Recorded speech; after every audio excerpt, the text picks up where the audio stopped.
Под пантерой в нашем сегодняшнем сюжете мы подразумеваем, конечно, не само животное, а предметы культа и вещи утилитарного назначения, обнаруженные в виде археологических находок на памятниках Ненецкого автономного округа. Что касается, собственно, пантер или, скажем так, пантероподобных существ, то сейчас находок с их изображениями на территории нашего региона известно 3. 2 из них представляют собой полые, объемные, навершие рукояток ножей или кинжалов. Они хранятся сегодня в фондах Архангельского краеведческого музея и в свое время были получены при изучении таких памятников, как Ортинское городище и памятников Городецкого озера. Еще одна находка, также выполненная в зверином стиле и изображающая человека с головой животного, в образе которого видится пантера, находится сегодня в фондах музейного объединения НАО и представлена в постоянной экспозиции по истории и археологии нашего региона. Что же такое звериный стиль? Или, если быть более точным, звериные стили? В общем и целом, это широко распространенные среди разных народов орнаментальные и декоративные мотивы. Они предполагают изображение животных, птиц и даже человека в декоре как предметов культа, так и предметов повседневного утилитарного назначения. За все время своего существования звериные стили неоднократно становились предметом исследования ученых и археологов, и были выдвинуты целый ряд концепций о том, что же эти изображения животных обозначают.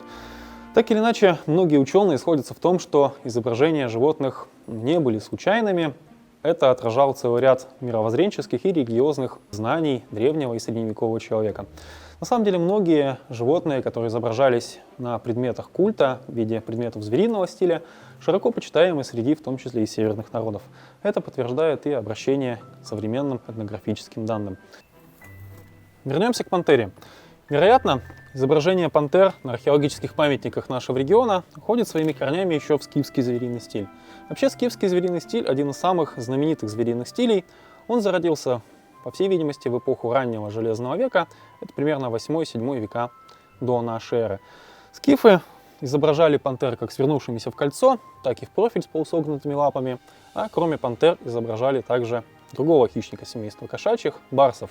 По всей видимости, скифы наделяли изображение пантер магической чудодейственной силой. Считалось, что изображения животных должны были защитить своего владельца от земных опасностей, ну и, будучи положенными в могилу, от опасностей загробных. Такие общие черты профильного изображения пантер в скифском зверином стиле, как массивная шея, склоненная вперед голова, полусогнутые лапы, мы можем видеть на пантерах, которые найдены были на археологических памятниках нашего региона, в частности, на Ортинском городище.